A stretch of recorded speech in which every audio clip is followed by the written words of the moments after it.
Um,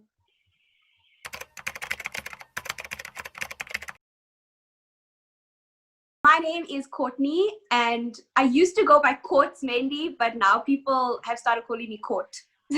My name is Rorisang. People, like, I'm commonly known as Rory, I guess. Like, I have a whole lot of names, but like Rory. Yes, Rory. Oh, I have some friends that call me by my surname. So a lot of people call me Morgan or Morgs.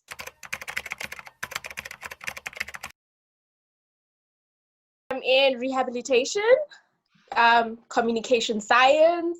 I am in the climate justice space. More specifically speech therapy. So it falls into both health and education sectors. So I do research on climate issues, so not really on the scientific side, although I do have a geography degree, but more on the human side of and the human impact of climate change. But I also do what they call organizing. So I help to organize protests sometimes. I help to organize like basically events with activists, so like activist schools where we teach community activists and learn from them about like climate issues and the droughts and that kind of thing.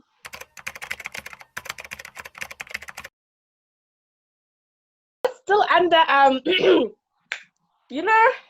questioning, like it's a huge question mark. Definitely social justice is like where my heart is and where I'll always be. And like in the climate movement, we say climate justice is social justice. So I think, even if I move out of the climate space, which I don't really see myself doing, but if I do, I'll definitely still be in the social justice space. I definitely want to work more with women and explore the feminist side of me more. For now, I'm just like, this is what chose me. I didn't choose it, it chose me. So I'm gonna make the best of it.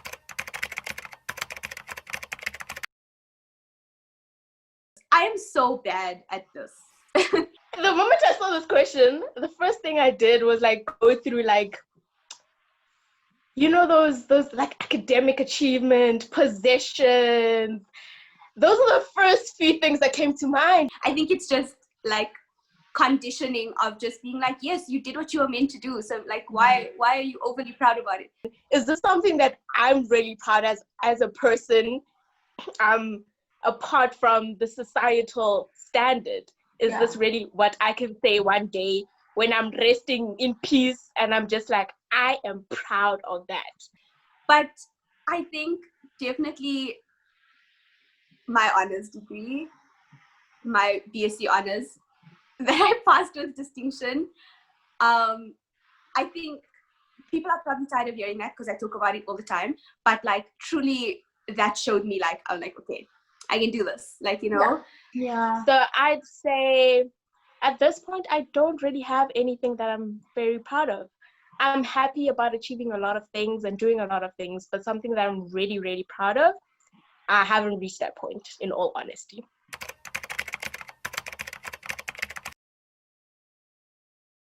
We're being honest, we're being open. I'm very bad. Like, I'm so hard on myself with my body. It's just loving my body in all its like complexities and forever changing forms, whether it be because I worked out and I'm feeling good on the day, or like I'm dressed good and stuff like that. Embracing the change, like, recognizing that your body like goes through so many changes. And also like I think once you've claimed your body and truly claimed it, even when like it changes due to body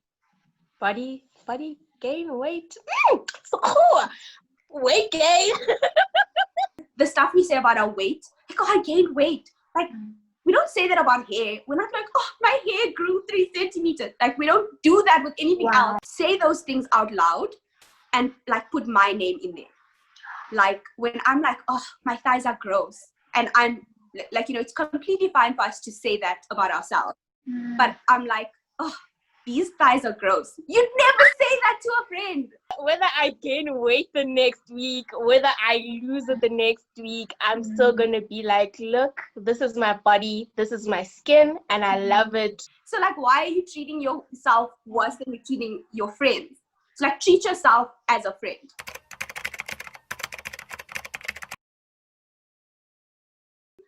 This, like, sisterhood. It's, you know, so I only have a brother, and I grew up with boys a lot, and I grew up like being friends with a lot of boys, and just like sisterhood is so cool. Like, I wish I had a biological sister, and I have friends who have like so many sisters, and I'm like, that's so cool. You guys must have been so close, and just, so I think just sisterhood is beautiful. Like the way, like, you know, when you walk into a room and like maybe it's intimidating or scary, or like there's just men, or there's just white men, and you just lock eyes with the other black woman in the room, and you're like, girl, I know. Like, that moment is everything. Immediately, I always feel safer if I see another woman around. And that's terrible, but it's just like, if I'm in a room alone, I'm just like, okay, where's the other woman? Where's the, like, you know, where's the older woman? Okay, who am I gonna, you know?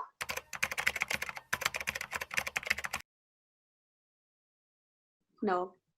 No. The climate movement especially is at the grassroots level, very dominated by women, and often older women. So, you know, women whose husbands have gone off, you know, to work somewhere else, who are like responsible for collecting the water. And when there's a drought, they know how to get the water. They know how to save the water. They know what to do if the you know, the crops aren't growing. They know what food is going to help their kids to grow. And especially like mining affected communities and food, which is like where I work. I work with an organization that tries to like center grassroots movements. But definitely if you go into the NGO space, there's not a lot of work. There's not a lot of black women, unless it's an explicitly eco-feminist organization. There'll be women in the room, but they will be from the feminist wing of a different organization, or from an explicitly eco-feminist group, and they are there as the eco-feminists. Is a predominantly a female. If not, it's like 90 to 100% female. So we're doing good, but I'm also like, where are the males? where are they? Because like my field is about working with people, communicating with people, interacting with people on an emotional, and why are there a lack of males in our field? Wow. Is it because you guys are generally just terrible at communication and being able to interact and connect with people? Or do you see this field as very womanly and girly? I hate looking around the room, and you know, when the feminism question comes up and all the faces just turn to you. I think there's often women in the room, less often women of color, and even less, I'm very often the only young woman. Policy making decisions, it's not. And again, I'll say, like young women, like the youth voice is not there, other than for like representation. Women are there for, like, it's a tick box exercise. And it's no different in the activist space, honestly. That is... I'm not gonna lie. The males are in medicine, they're in physical therapy, and they're in radiography. Because they feel like these very masculine roles are for them, and they really look, girl, the trauma in the meetings. They look at us like, that's child's play. It's very bad. I don't know why it's not talked about in the medical field, but it's terrible, because they lack empathy with the patients, because you get these patients coming in and then they're just like, the doctor just sent me to you. This is all they've given me. They did not explain anything to me. They did not communicate anything to me. And this is my health. So I don't understand what's going on. And you have to sit this patient down and just be like, yo, mama, let's sit and talk. I'll try and explain this diagnosis to you. I'll try and make life easier for you and like be the middleman between your doctor and where you want to be. We're on the ground and we're like, you know, thinking of things and like, you know, thinking of solutions and stuff.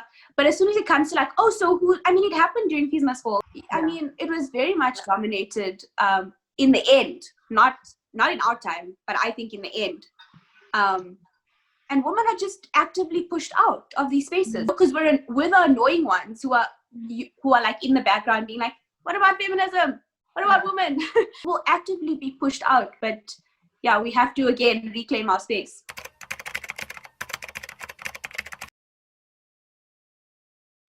Yeah.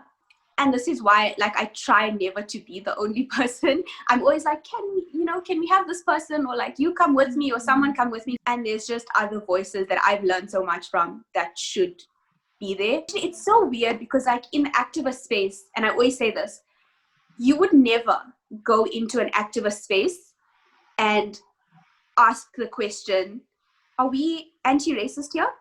It's so normal to go into an activist space and say, because like, as feminists, and people will be like, no, what do you mean as feminists? And you're like, oh, so like we can assume that everyone here is anti-racist, but we can't assume that everyone here is anti-patriarchy or feminist. And this is like the hill I will die on, that feminism is not a topic, it's a lens.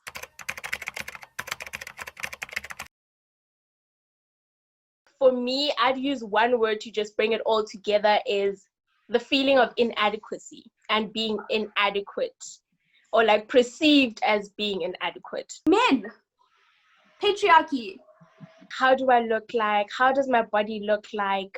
What do I have? It's all a matter of like, Kashota man, there's just something that's not, there's something empty. There's an emptiness somewhere, according to what my mother wants me to be, or something like that. And like, I feel like even in terms of like our bodies, patriarchy is everywhere. I don't fit into this African image. I don't have the breasts, I don't have the curves, I don't have the clear skin, girl, my skin. Woo!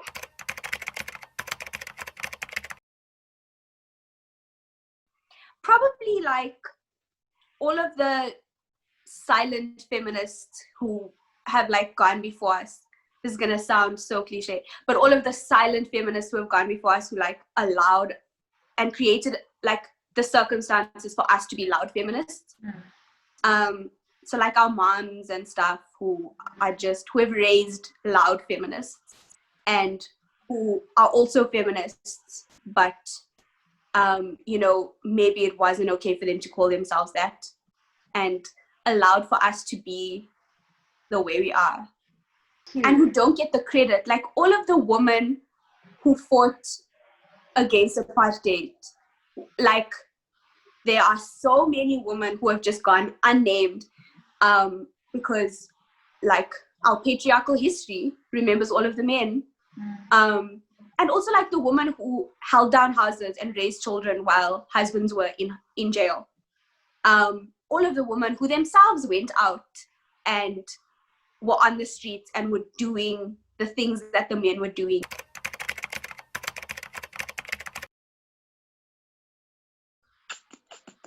Diversity is good. Diversity is a great thing.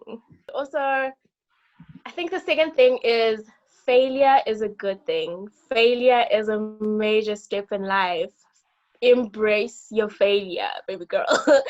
I've been taking a lot of L's, especially at a time like this. It makes it very difficult to just like share it with people, because like I did a young little experiment for myself the other day. I just posted like something regarding like a failure in my life, a major L in my life. And like everybody's just like, I'm like, damn, okay. The third one is celebrate each other. Like, I don't think people actually celebrate each other that much anymore. The little things. I'm a big baby when it comes to little things. Like, celebrate the little things. Just that, like, there is a solution to everything. There is a solution that does not have to do with money. That there's a people-centered solution for everything. Especially like being in a community full of elderly people. Like, the youth are like scattered out of the province, so my community is very full of older people. Is the fourth and last thing is that they've taught me to always lend a helping hand, reaching out to whoever may need your help, whether they ask for it or whether you see like, actually even with the little that I have.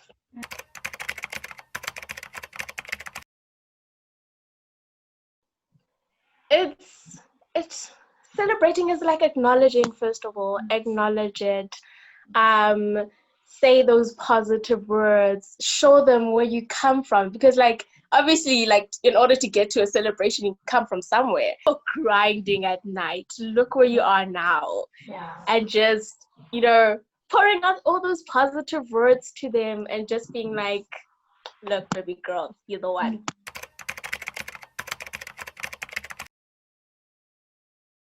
I'm here drinking, like, I look at like my younger cousins and they're such baddies, and I'm like, where did you learn this and how?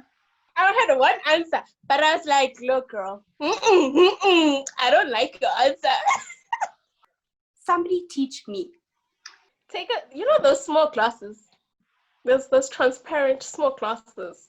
Pour a little gin in there and just gulp it up, girl. Do a handstand, let it go to the head a little bit, do a young little twerk, and look, channeled. I don't know how to do that. Maybe I'm a baddie in academics. Yes.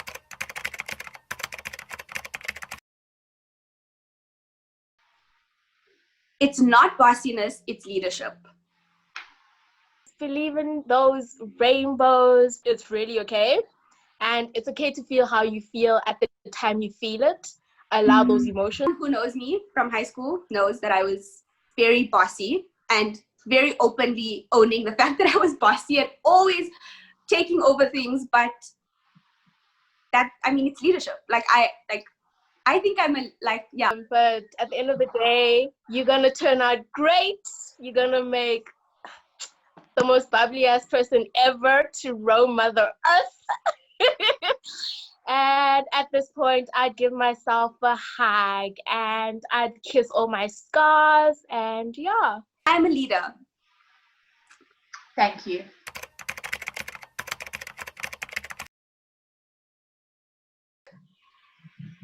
By, my friend Alia says this all the time, and it's by passing the mic.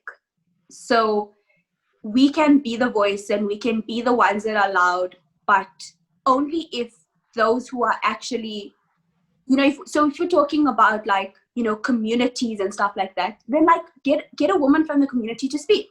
Like, and if they don't want to, then yes, I can speak. I can't speak on the experience, but I can speak on the science or the, how it works, the politics. But I think just, the whole thing about nothing about us without us, don't discuss women's issues without women. Yeah. I think we have to also adopt that in our own spaces. Because I think feminist spaces can often become very elitist and very like, oh, but did you study gender studies? Or like, do you know this theory? I think we must also hold ourselves to those same standards. So if you want to speak about a woman, like get a woman to speak about it. Like, get a woman from that context to speak about it. It doesn't always have to be the same voices. Something like a practical thing that I do, that I've noticed a lot of the people around me, a lot of the women around me do, is like, just say other women's names. Just like mention them. Yeah. As Bonolo was saying, Yeah. or to relate to Bonolo's point, because it just validates what the other woman in your space is saying.